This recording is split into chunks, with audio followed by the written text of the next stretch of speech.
Bismillahirrahmanirrahim. Assalamu alaikum students. This is our lecture number 20 and most probably the last lecture on this particular topic of transportation method.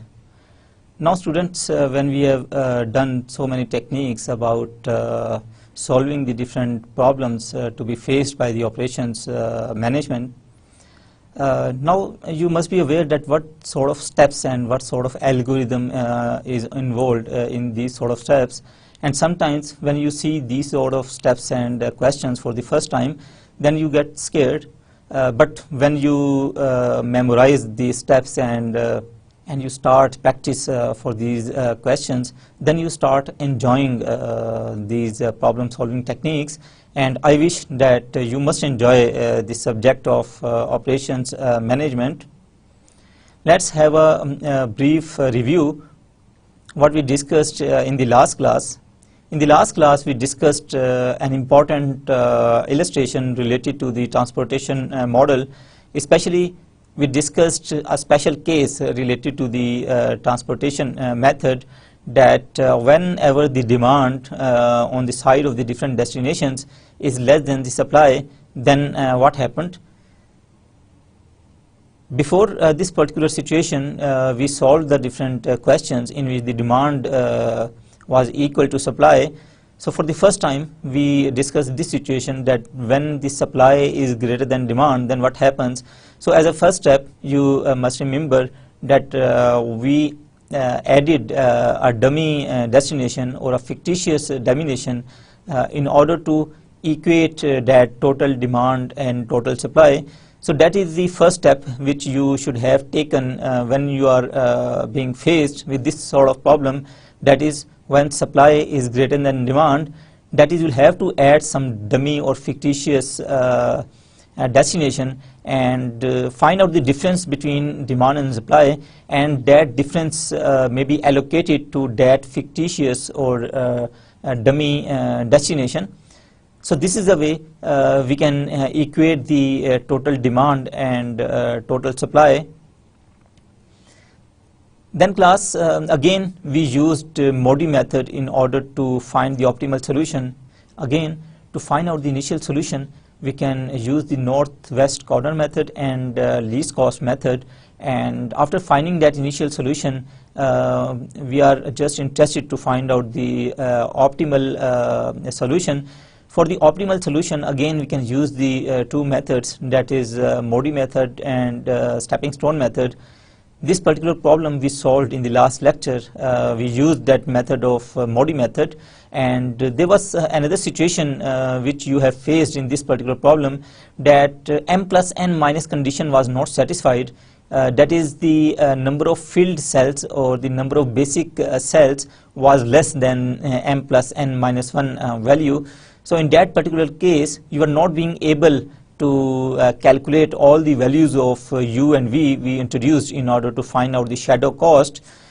So in that particular case, what we did, we introduced a concept of epsilon, and we converted one of our non-basic variable into the basic variable, so that we have at least m plus n minus 1 cells occupied, or this much cells must be equal to your basic cells.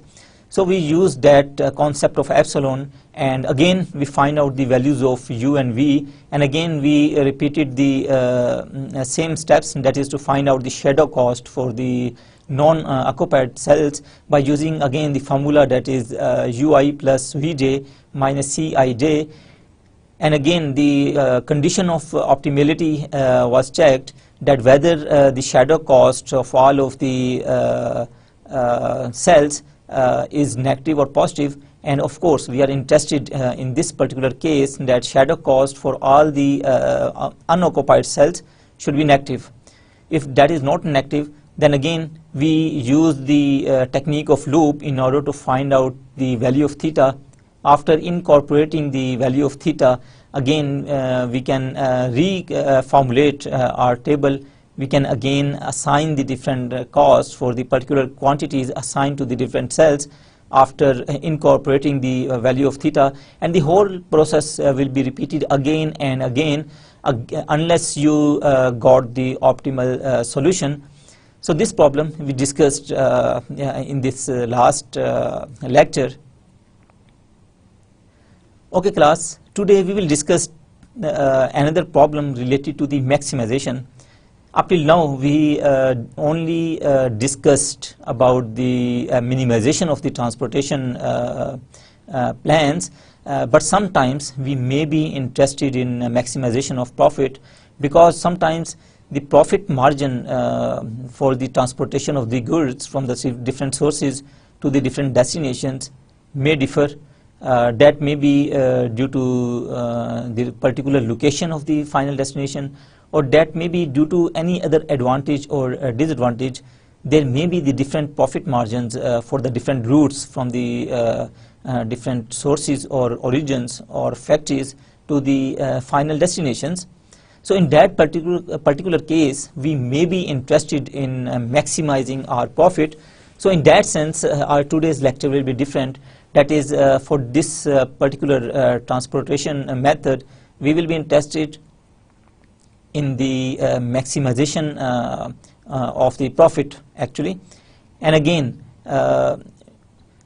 in the previous lecture we discussed that when supply exceeds demand, what happens that we introduced a dummy demand destination. But in today's lecture we will discuss that what happened if demand exceeds supply. So our today's lecture and the problem we will discuss in our this lecture will be different in the sense that we are interested in maximization. The second thing is demand exceeds supply. So these are the two different points you must have noted for this special case for today's lecture.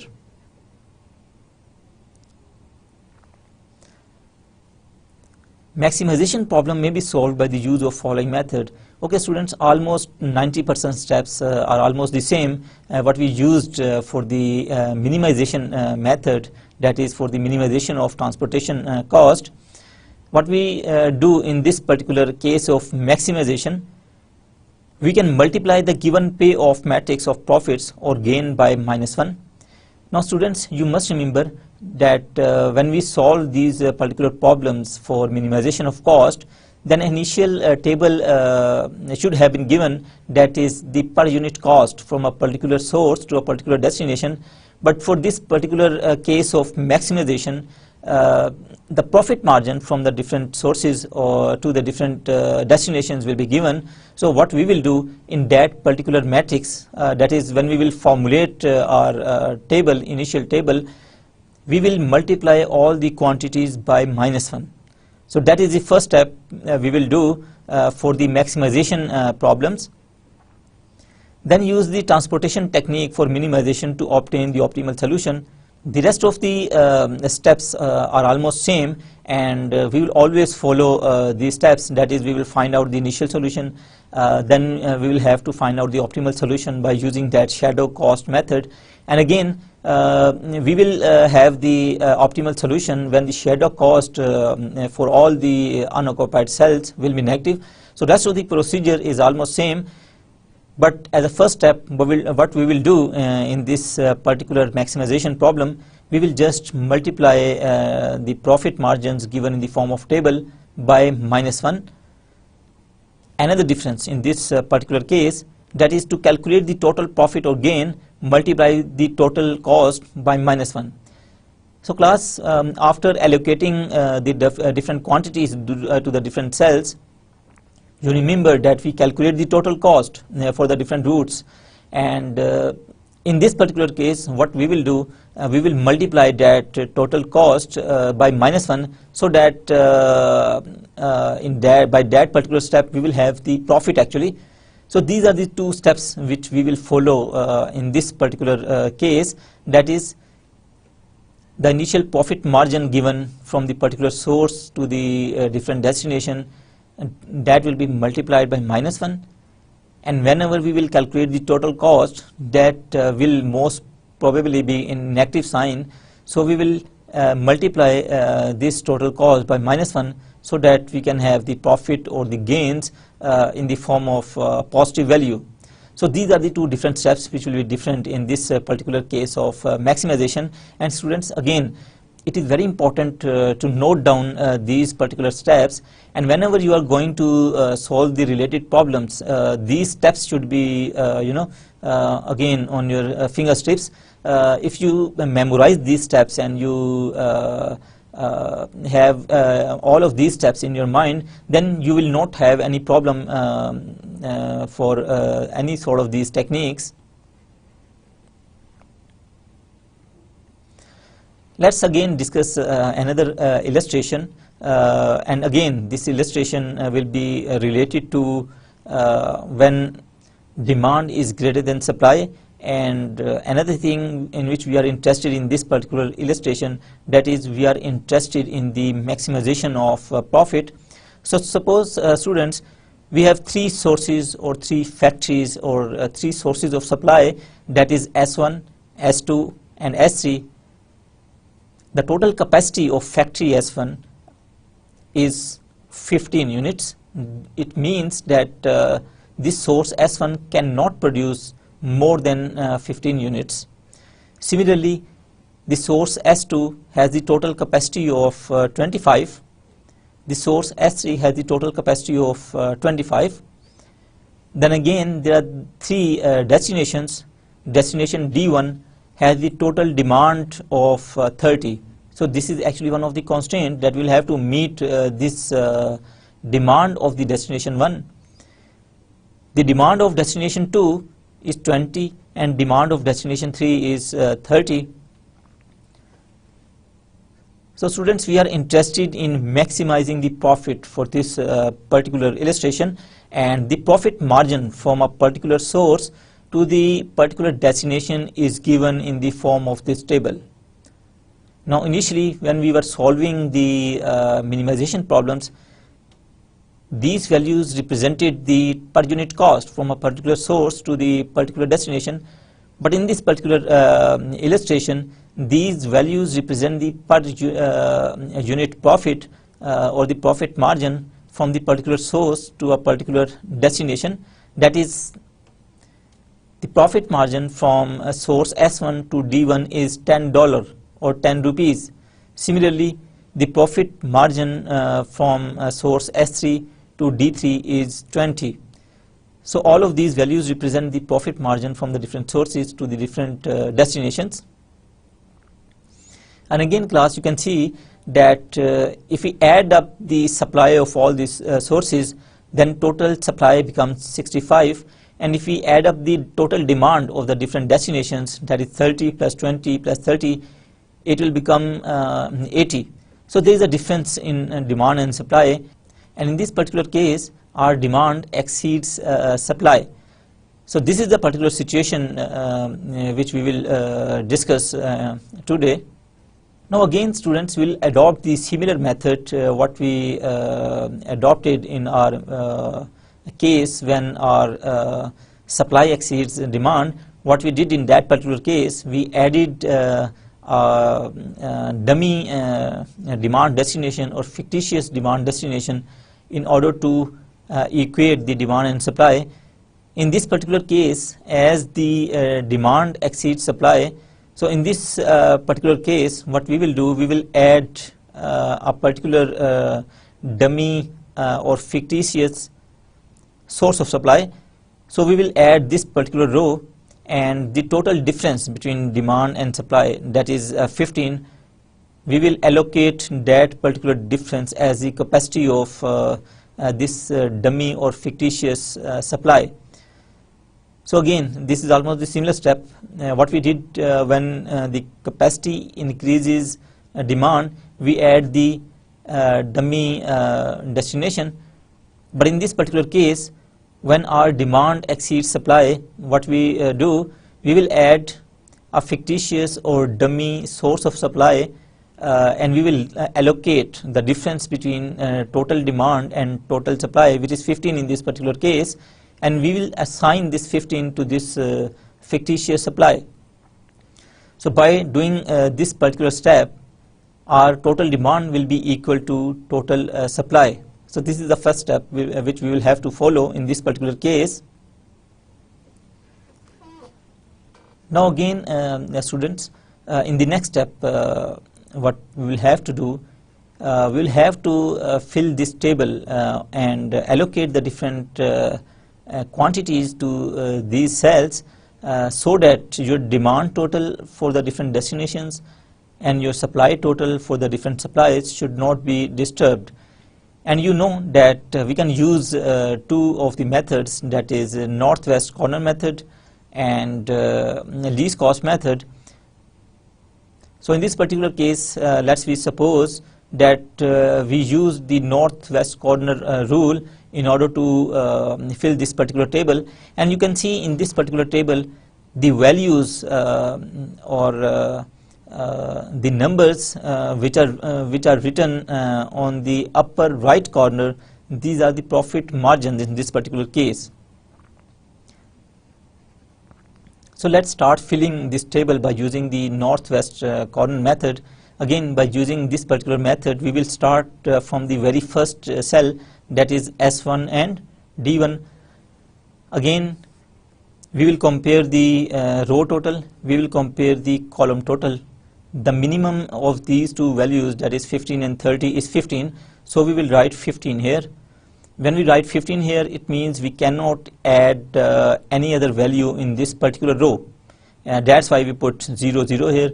You can always put 0, 0 here, or you can always remain these cells empty. Now as a next step, again class, we will move downward because row total has been exhausted. Now we will move downward, and again the remaining demand for this particular destination D1 is 15. Because 15 of this has already been allocated to this cell S1 D1, so out of this 15 and the row total, that is 25, we will find out the minimum value, that is 15, so we will write the 15 here. And again this column total is exhausted. Now we will move towards west. Now again, if we move towards west, out of this 25 we have already allocated 15 quantity here in this particular cell. The remaining quantity to be allocated for this particular row is 10. So for this particular cell, if we compare the remaining quantity of this particular row 10 with the column total 20, the minimum is 10, so we will write 10 here. And again, if we write 10 here, the whole of the total of this particular row is exhausted. We cannot allocate any other quantity for this particular cell. So that's why we have written 0 here. Again, we will have to move northwise or vertically, that is this particular cell S3 D2, and again the remaining column total for this particular column is 20 minus 10, because 10 has already been allocated, is 10, and the row total is 25, the minimum is 10, so we will write 10 here. Again this column total is exhausted, and again we will move towards west. Now 10 has already been allocated to this particular cell. Again we will find out the difference, that is 25 minus 10, 15. So this 15 will be compared to the column total, that is 30. The minimum amount is 15, so we will write 15 here. Again, if we allocate 15 quantity here, our row total is exhausted, and our remaining column total remains 15, so we can always allocate 15 here, so that it will cover the column as well as the row. So class, after allocating all of these quantities, once again we have to check the total row wise and column wise in order to check that whether you have filled the quantities rightly or not. And as you already know that the row total and the total and you already know that your row total for the different supplies and your column total for the different destination should not be disturbed at any stage during the solution of this sort of problem. So again, 15 plus 15 is 30, 10 plus 10 is 20, 15 plus 15 is 30. It's okay. 15, 15, 15 plus 10, 25, 10 plus 15, 25. So it means the row totals and column totals are not being disturbed. So this is the way we can find out the initial solution by using the northwest corner method. So again class, let me remind you that we are interested in maximization of the profit and not the minimization of the profit. Previously we did the different questions for the minimization of the cost, and I told you at the very beginning of this lecture that what we will do differently in this particular case, that is maximization of profit, we will have to multiply by -1 all the profit margins. So let's multiply -1 each of the profit margin. Now again, these values written on the upper right corner now actually represents the different profits. Now this is the procedure to be adopted for the maximization problems, that we will multiply this particular value by -1. So that's why this is -10, this is -15, -12, -9, -8, -3, -12, -8, -20. So this is the step which will be used for the maximization of the profit when we are doing that transportation problem.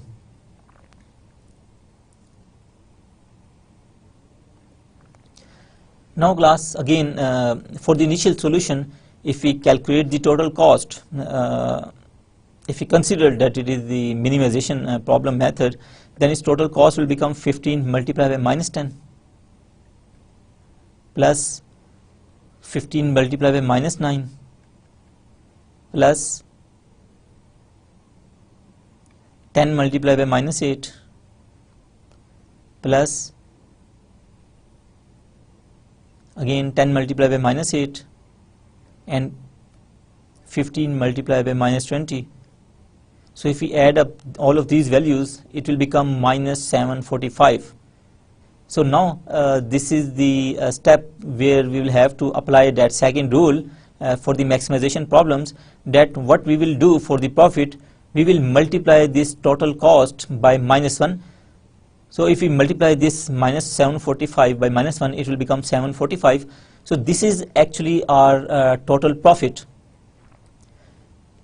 So again class, I am repeating these steps for the maximization problems, that when you are being able to formulate very initial table after using that northwest corner method, then what we did, we multiply all of these values which are written in the upper right corner by -1. We got this table, and then again by using the similar method which we used in minimization, we calculate the total cost, that is 15 multiplied by -10 plus 10 multiplied by -8. So similarly for all the occupied cells, we calculated the total cost, and here we will use the second step, that is we will multiply this total cost by -1, and it will become 745, which is actually our total profit. So please you'll have to keep in mind these two particular steps when you are going to solve the maximization problems. Now again class, let's again check the basic rule of m plus n minus 1.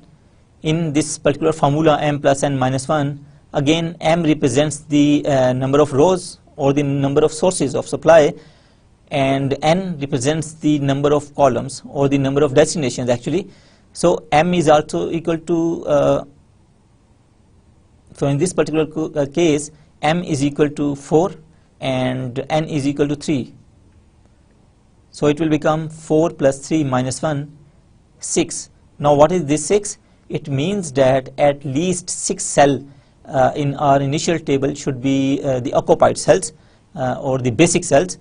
So if we see our table, you can see that we have this particular cell occupied, this is the empty, this is occupied, this is occupied, this is occupied, this is occupied, this is occupied. So 1, 2, 3, 4, 5, 6. So as the 6 cells are occupied, it means that we can use this method in order to solve this problem. And again for this particular method, what we do, we will introduce the new variables, that is u1, u2, u3, v1, v2, v3 for the different rows and for the different columns. That is for S1 source we have introduced the variable u1, for S2 source we have introduced the variable u2, for S3 source we have introduced the variable u3, and for SF, that is our fictitious or dummy source, we have introduced the variable u4. Similarly, for the destination D1 we have introduced the variable v1, for the destination D2 we have introduced the variable v2, for the destination D3 we have introduced the variable v3. Now we are now being able to find out the different equations actually. Now one of the equation will be u1 plus relevant the column, that is v1, is equal to minus 10. So this is our first equation. What we do in this particular step, we will compare a particular occupied cell row wise and column wise. We will add up the newly introduced variables, and that will be equal to the per unit cost, or that value that is written in the upper right corner. So our first equation in this case will be u1 plus v1 is equal to minus 10. So this is u1 plus v1 is equal to minus 10. Similarly, our second equation is u2 plus v1 is equal to minus 9. That is u1 plus u2 plus v1 is equal to minus 9. Similarly, u2 plus v2 is equal to minus 8. u2 plus v2 is equal to this value, minus 8. Similarly, u3 plus v2 is equal to minus 8. u3 plus v3 is equal to minus 20. u4 plus v3 is equal to 0. This is also our occupied cell. So in this way we have these 6 equations. So now what we will do, we will put any value equal to 0. Now suppose we put u2 is equal to 0. Now by putting this value of u2 in any of this equation, we can get the value of other variable. If we put u2 is equal to 0 in this particular equation, that is u2 plus v1 is equal to minus 9, we will get v1 equal to minus 9. So v1 is equal to minus 9 here. And if we put the value of u2 is equal to 0 in this equation, that is u2 plus v2, we will get v2 is equal to minus 8. So this is v2 is equal to minus 8. And if we put this value of v2 here in this particular equation, that is u3 plus v2 is equal to minus 8. So in this particular case, the value of u3 will become 0. Similarly, if we put the value of u3 is equal to 0 in this equation, u3 plus v3 is equal to minus 20, we will get the value of v3 equal to minus 20.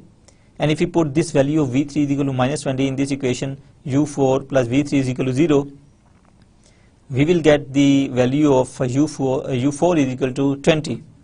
So in this way, by putting a particular arbitrary value in these equations, we can get all the values of other variables.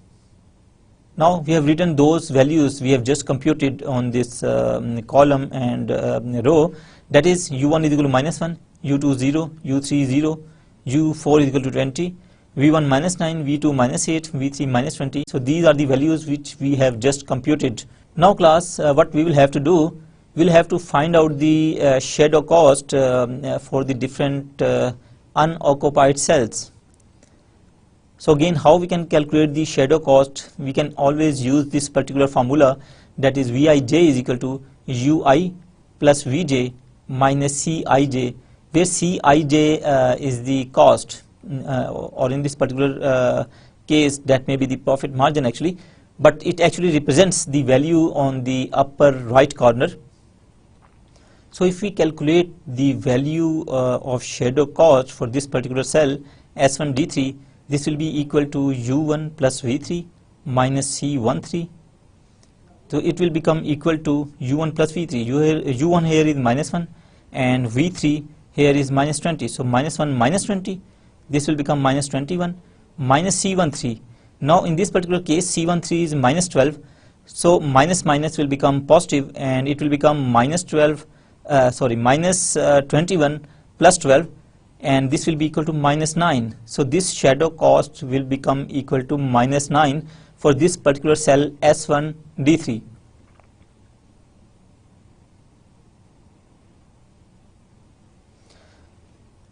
In the same way, students, we can calculate the shadow cost for all the other unoccupied cells.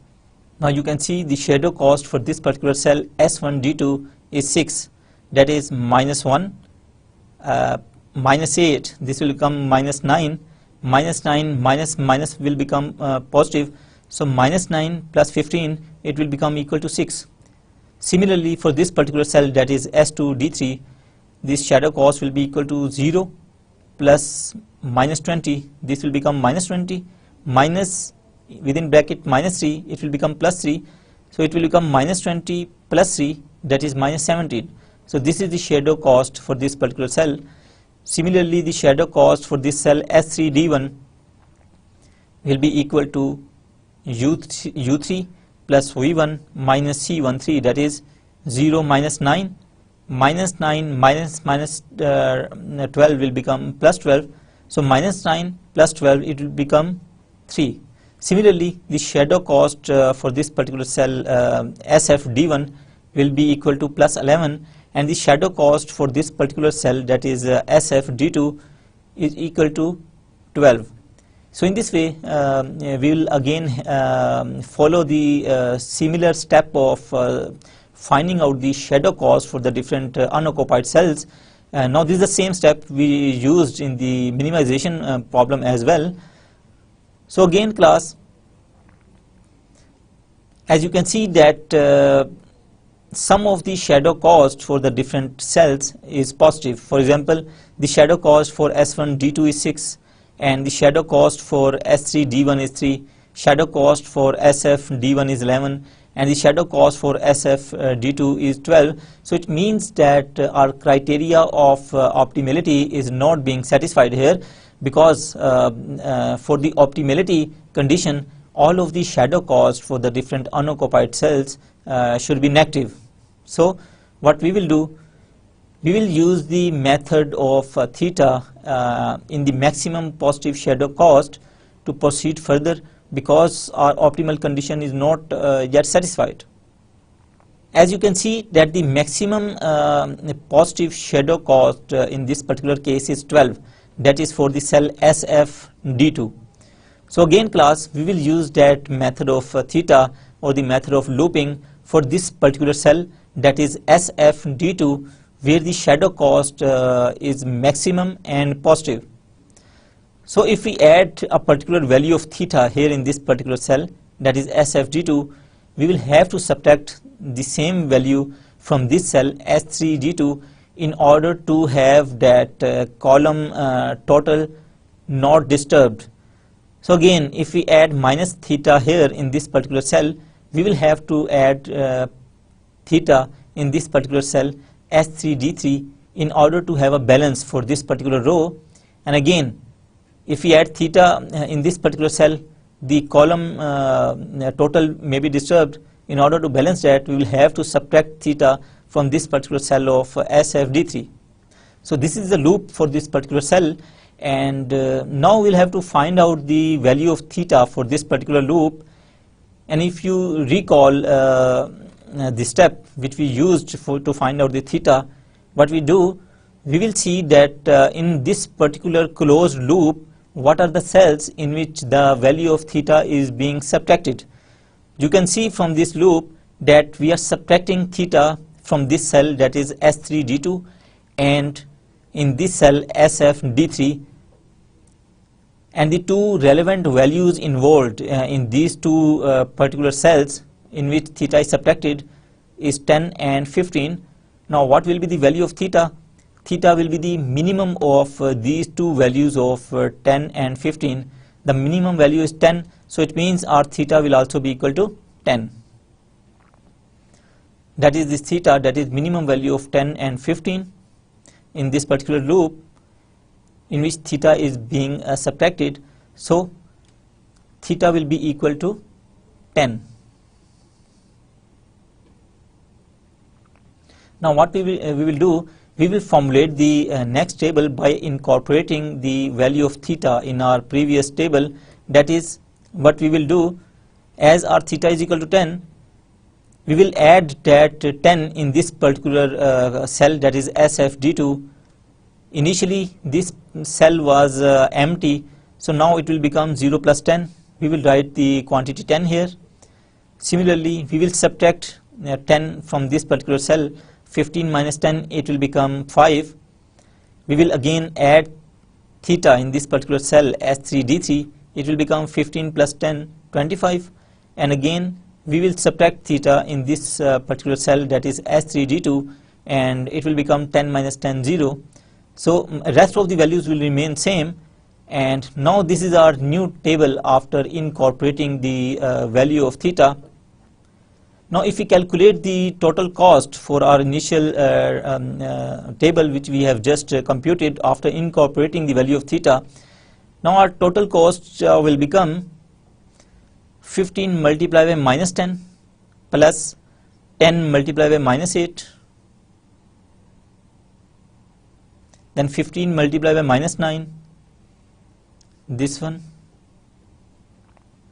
plus 25 multiplied by minus 20, this one. It will become 0, it will become 0. So our total cost for this particular table will become minus 865. And again, because we are interested in the maximization problem, so what we will do, we will multiply this particular value of minus 865 by minus 1. So this will become plus 865, and this is actually our total profit or total gain. So you can see that when we computed the profit in our previous table, it was less. Now the total profit has been increased, and now you can have the idea that how the profit margin or the total gain is going to be increased if we follow that method of shadow cost technique. Now again class, we will have to find out that whether this cost or not the cost but the profit is actually optimal or not.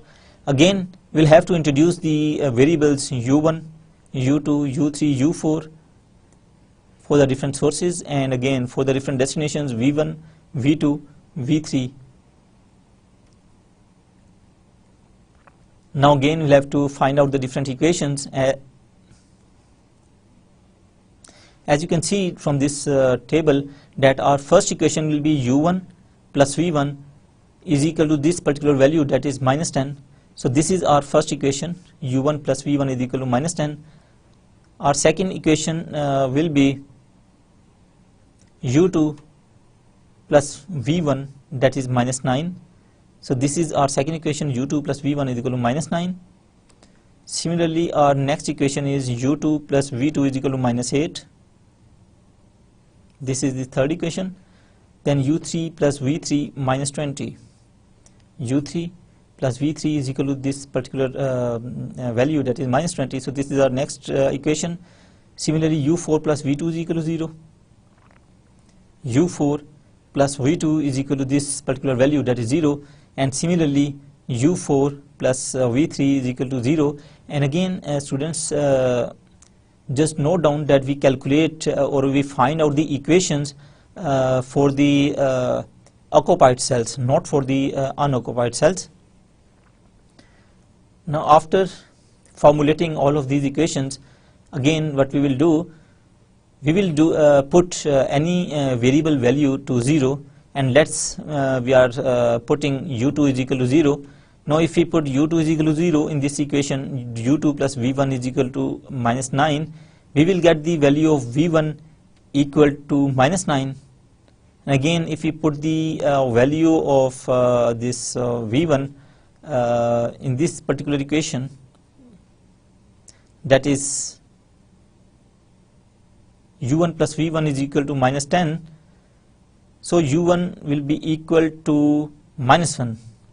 Similarly, by putting all of these values one by one in these equations, we can have the values of all the variables, that is u1, u2, u3, u4, and v1, v2, v3, and v4. So again students, we have written the values of these variables, that is u1, u2, u3, u4 and v1, v2, v3 here, that is u1 is equal to -1, u2 is equal to 0, u3 is equal to -12, u4 is equal to 8. Similarly, v1 is equal to -9, v2 -8, v3 is equal to -8. Now again, what we will have to do, we will have to formulate the different shadow cost for the unoccupied cells.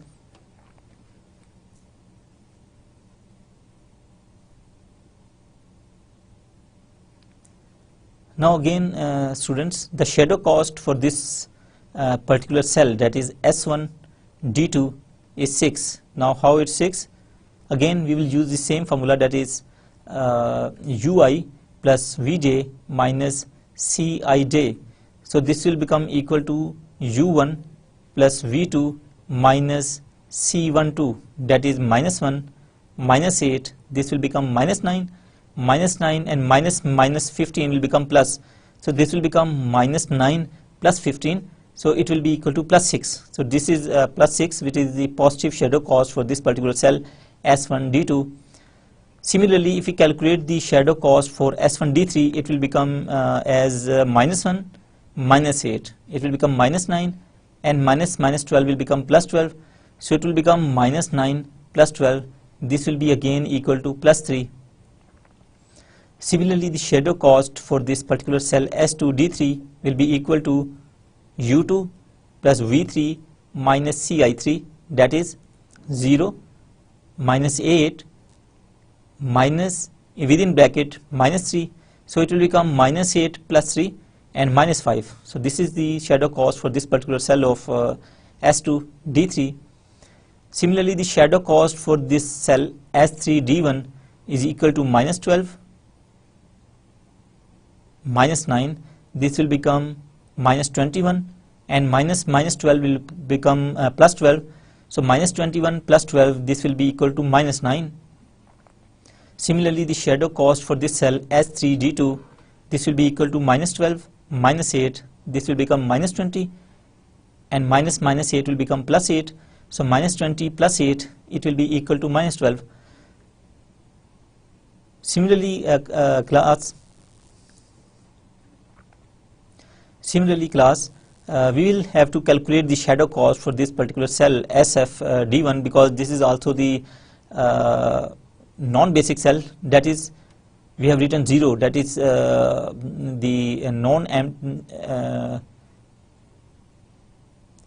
we have written 0 here, that it means that it is the empty cell or it is the non-basic cell.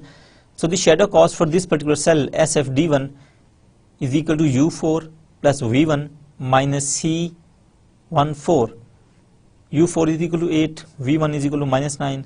So 8 minus 9, it will become equal to -1 and -0. So -1 minus 0, it will be equal to -1.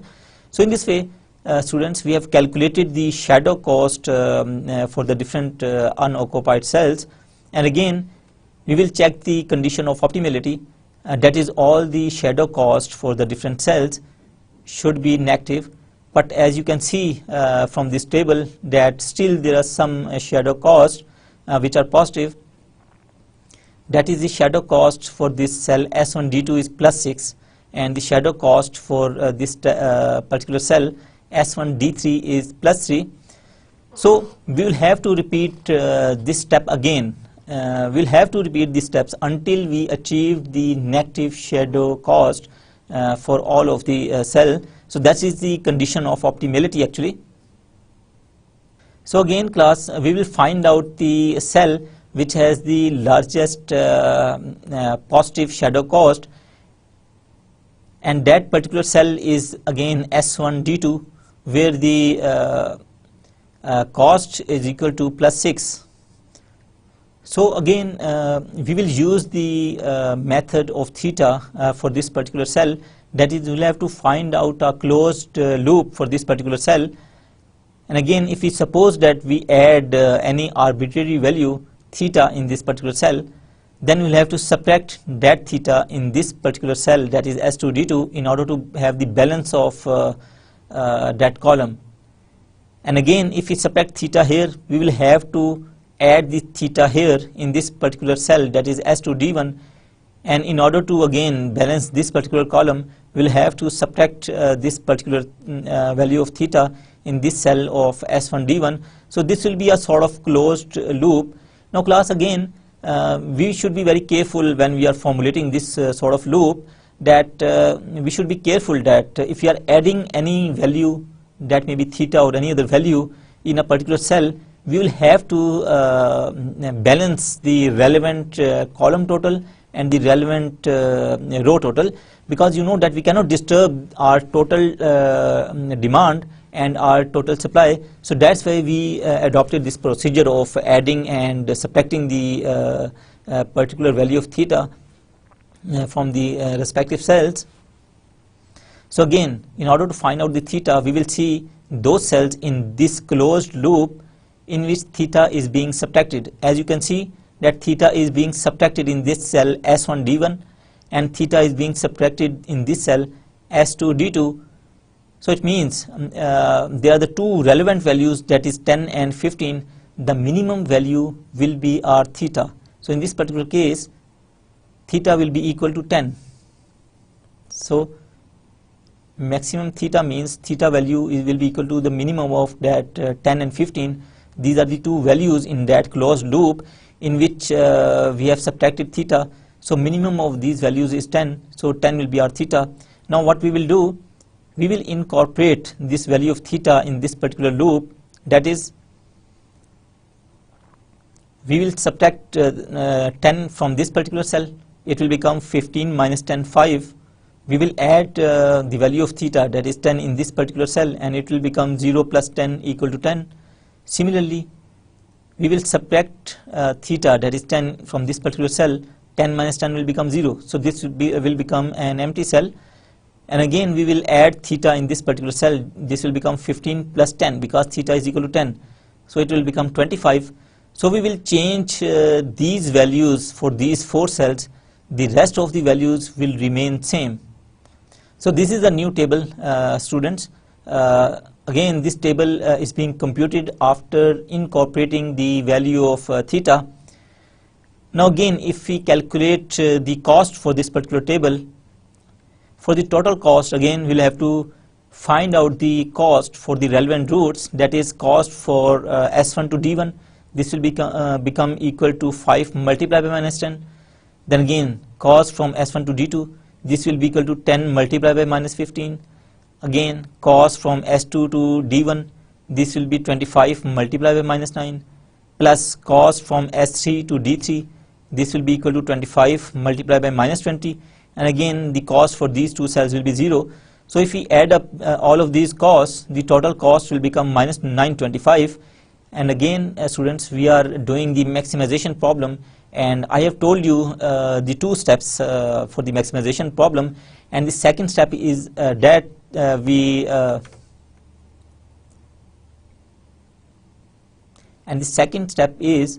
whenever we will calculate the total cost, we will multiply this value by minus 1 so that we can have the total gain or profit.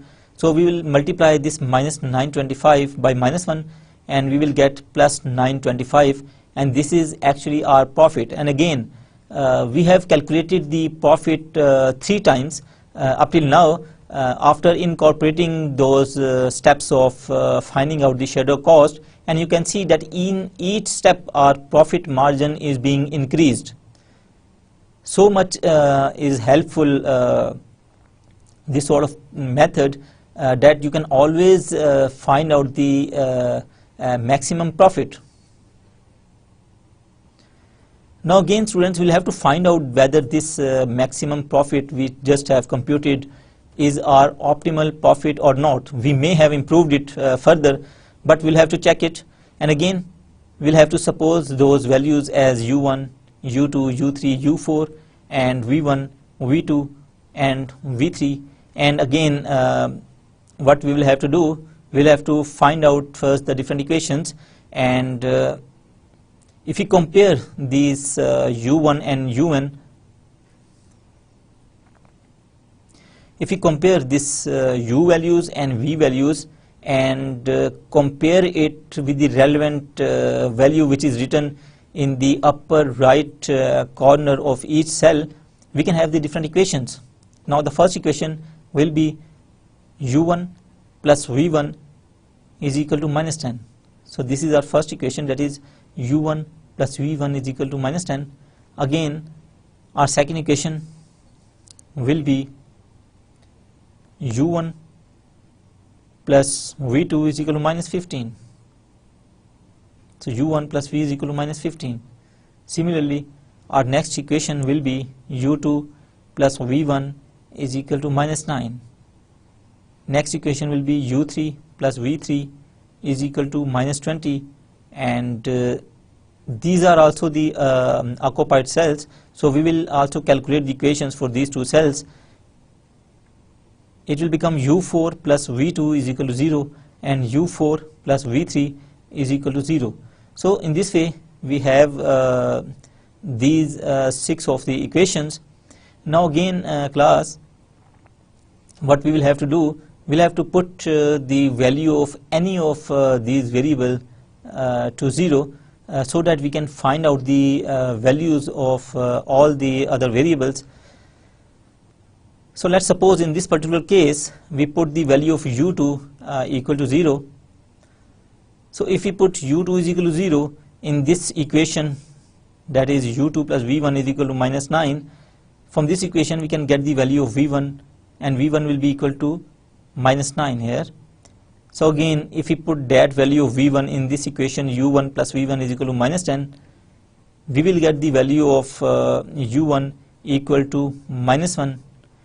And similarly, if we put the value of v1 here in this equation, u2 plus v1 is equal to minus 9, the value of u2 will become 0.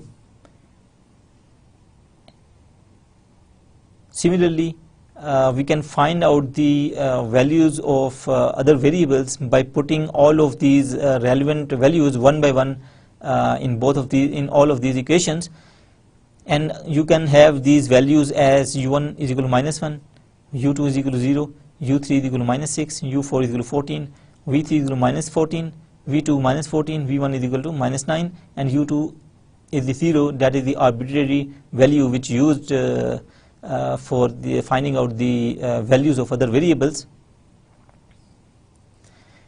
Now again class, what we have done, we have written those values of the variables u1, u2, u3, u4, v1, v2, v3 here in this table, so that you can easily calculate the shadow cost for the different unoccupied cells. So as a next step, we will calculate the shadow cost for the different unoccupied cells. Again, the shadow cost for this particular cell S1 D3 is equal to minus 3. So how it is being calculated?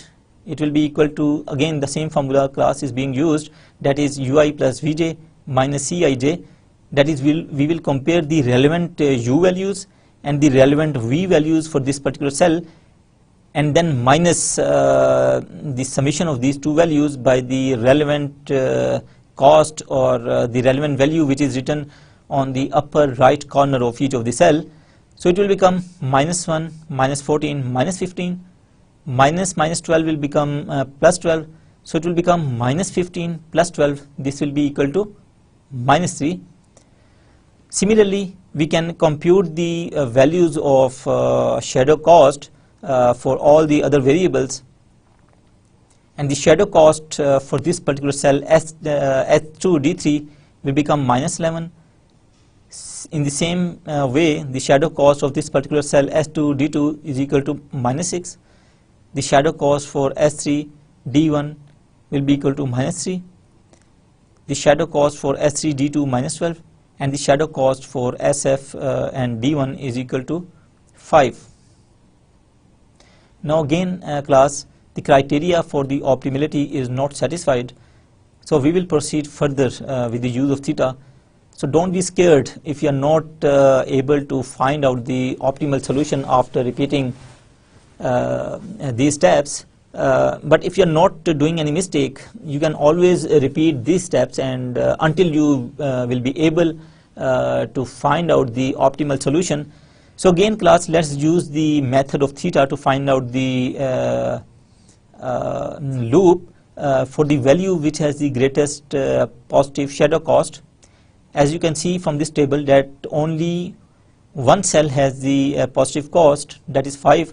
So we will use that method of theta or looping for this particular cell. So this is the loop, students. If we add any value theta here in this particular cell, we will have to subtract the same value, that is theta, from this particular cell. Again, we'll have to add the value in any of the cell of this column. And again, I want to tell you that we always avoid to add the value in the empty cell. In certain situations, you may be required to add the theta in any of the empty cell, but if you can avoid it, you should always avoid it. But we cannot always subtract any theta from the empty cells. That is very clear. So if we avoid these empty cells, we can directly move to this particular cell, which is actually the occupied cell. So if we minus theta in this particular cell, we'll have to add theta in this particular cell. Again, in order to have the balance for this particular row, we'll have to subtract theta in this particular cell. And again, this will be a closed loop. Now this closed loop is being made in the fashion that your row total and column total is not being disturbed by adding and subtracting the similar value in a row or column. So again class, let's find out the value of theta. We will see those cells in this closed loop, that is 4 cells, S1D1, S1D2, SFD1 and SFD2. Out of these 4 cells, what are those cells in which the value of theta is being subtracted? As you can see that this is 5 minus theta. In this cell S1D1, the value of theta is subtracted, and in this particular cell, that is SFD2, the value of theta is being subtracted as 10 minus theta. There are 2 values involved in these 2 cells, that is 10 and 5. So it means the minimum of these 2 values, that is 5 and 10, will be our theta, that is 5. So theta in this particular case is 5. Now what we will do, we will incorporate this value of theta in this particular loop. Here we will add 0 plus 5, it will become 5. 10 minus 5, it will become 5. Then 10 plus 5, it will become equal to 15.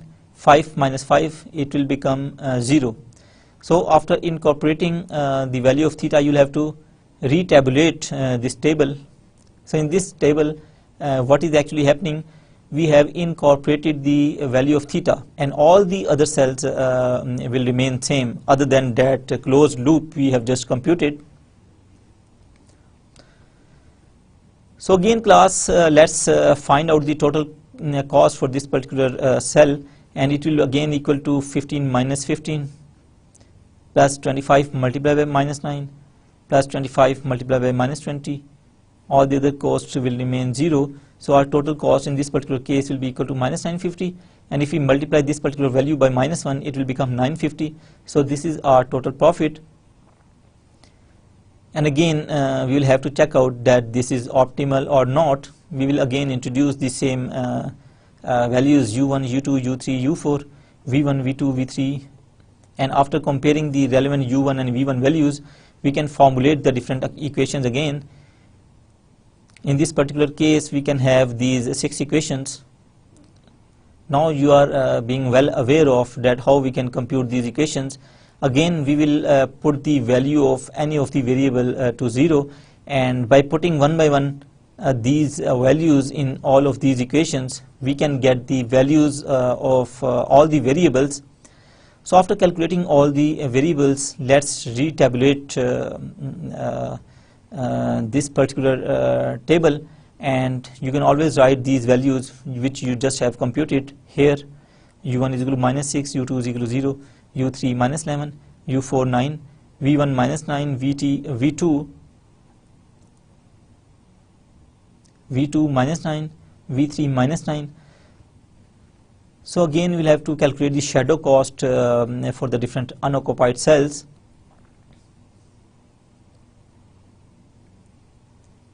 Now again class, you can calculate the shadow cost. For example, the shadow cost for this particular cell S1D1 is equal to minus 6 minus 9. It will become minus 15 minus 10. It will become plus 10. So minus 15 plus 10, this will be equal to minus 5. Similarly, the shadow cost for this cell S1D3 is minus 3, S2D2 minus 1, S2D3 minus 6, S3D1 minus 8, S3D2 minus 12. So again, by using the same formula, we have computed the shadow cost for the different unoccupied cells. So now class, our criteria of optimality has been satisfied, as all the shadow costs are non-positive.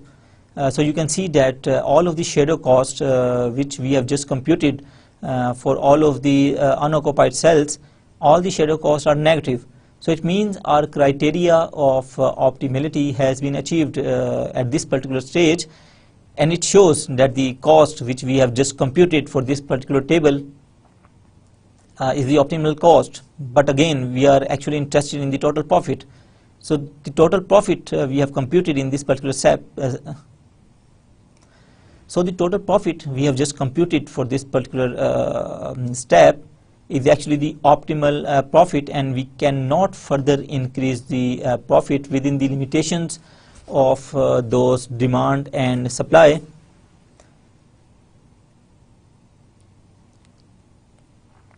So class, again, what is the route for our optimal distribution of our products? Again, you can see this route from this particular table, that you will have to supply 15 products from S1 to D2, 25 products from S2 to D1, 25 products from S3 to D3. So if you use this sort of pattern, you can always meet your demand on the part of the different destinations. So this is the optimal route. So again, class, you can use this optimal distribution for the distribution of your products, that it's you will supply 15 products from S1 to D2, 25 products from S2 to D1, 25 from S3 to D3, 5 products from S1 D1, 5 products from SF D2, 5 products from SF to D3. Again, class, this SF is actually the dummy supply source we have just added in order to equate our demand and supply. So we can always ignore this particular fictitious supply, and this is the way and this is the route which we can use in order to have the maximum gain or maximum profit of 950. So class, in our today's lecture, what we did, we introduced another situation for our transportation problem, that is when your demand exceeds the supply, and if you are interested in the maximization of the profit. So we discussed the different steps, that what will be the different steps if you are interested in maximization, and when the demand exceeds the supply. If demand exceeds the supply, you will again follow the similar rule which we used for supply exceeds demand, that is, we will add a suspicious or dummy source of supply in order to equate the demand and supply. So this is just the case for when demand increases supply. For the maximization problem, again we discussed the two very important steps, that whenever we will calculate the initial cost, we will multiply the different profit margins which may be initially given in the form of table by -1, and again while calculating the total cost, we will multiply that total cost by -1, so it will become actually your total profit. So these are the two steps you will have to follow for that maximization problems when you are going to solve the transportation problems. So students, I hope you understand all of these techniques of transportation. We discussed the different situations, and we discussed the different steps, as well as we solved the different related examples, and I hope you will practice some of the related questions from any of the textbook. and it will always be better for you to have a practice for these sort of questions, so that you have a grip for these techniques. So this is for our so this is the end of our today's lecture, and I hope good wishes for you, and wish you good luck. Khuda Hafiz.